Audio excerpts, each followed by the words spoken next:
You ever notice how beaches are supposed to be the safest, most relaxing place on Earth? Sand between your toes, overpriced ice cream, sunscreen burning your eyes like liquid fire. And then sometimes the beach decides to flip the script and audition for a horror movie. That's exactly what happened on a sunny summer day when dozens of beachgoers witnessed something that turned their family fun in the sun into, "Is this how the apocalypse starts?" It began with glowing luminous shapes bobbing in the water. At first, everyone thought, cool, free rave lights provided by Mother Nature. People whipped out their phones, Instagram filters ready, because if you don't post it, did it even happen? But as more shapes appeared, the vibe shifted. Curiosity mutated into a collective, nope, nope, nope. Now picture Robert.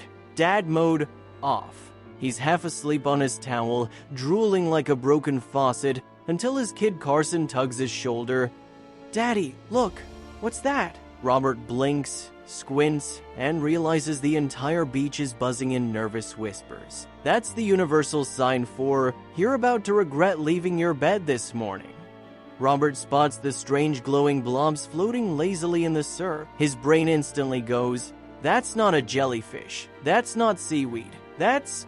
what the heck is that? And then he realizes something.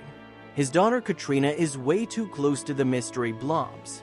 And like every horror movie ever, when someone says don't touch the glowing alien slime, what do kids do? They cannonball straight toward it. "Katrina, get back!" Robert yells. But Katrina? Oh no, she's the brave one. She reaches out, pokes the thing like it's the ocean's doorbell, and then unleashes a scream that could peel paint off a house. The entire beach snaps to attention. Robert bolts to her side, heart pounding. "Are you okay?" But Katrina is sobbing, unable to explain, tears streaming like waterfalls. He grabs her hand and freezes. Her tiny hand is covered in... black.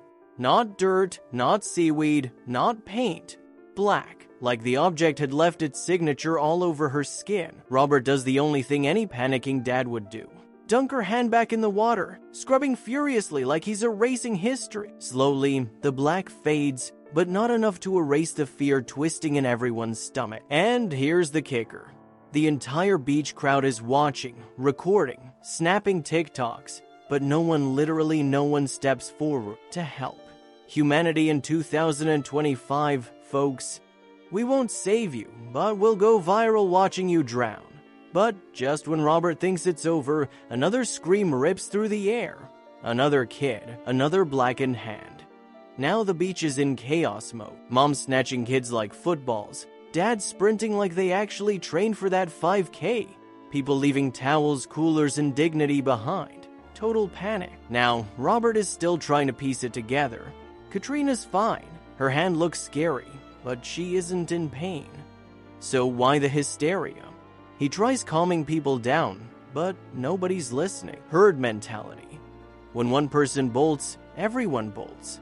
Even if the danger is just a beach ball rolling funny. Within minutes, the beach empties like free pizza was announced 2 towns over. Only a handful remain, curiosity outweighing fear. Robert orders his kids to stay back, then cautiously steps closer to the water. And that's when another man approaches him. Stranger danger? Nope, just another confused dad trying to make sense of glowing blobs. "I've never seen anything like this. Have you?" he asks. Robert shakes his head. Weird, right? Doesn't seem dangerous though. The 2 men stand shoulder to shoulder, staring at the shapes like philosophers pondering life's greatest mysteries, except the mystery is, are our kids gonna grow glowing hands and start shooting lasers tomorrow? Now here's the thing. Moments like these are where the real story lies. On the surface, it's a creepy, almost sci-fi event, mysterious glowing objects blackening kids' hands. But underneath, it's about fear, curiosity, and how humans react when faced with the unknown. Most people ran, a few stayed, and Robert? He didn't panic, he investigated. And that's the takeaway. Fear spreads faster than sunscreen on a toddler's face. The crowd ran because they didn't understand. But Robert stuck around to figure it out. Sometimes, in life, the glowing blob in front of you isn't a death sentence. It's an opportunity to learn, adapt, and lead. So next time you see something strange, whether it's a glowing blob in the water or just a challenge in your daily grind, ask yourself, are you the person who panics, the person who runs, or the person who stays and finds out? Because legends aren't made on calm, predictable beaches. Legends are made when the ocean throws you a curveball glowing in neon. And if you want more stories like this, ones that twist, surprise, and leave you thinking long after the video ends, you know what to do. Smash that subscribe, drop a comment telling me if you would have poked the blob, be honest, and stick around. Because the next story, let's just say the sea hasn't even shown us its weirdest secrets yet.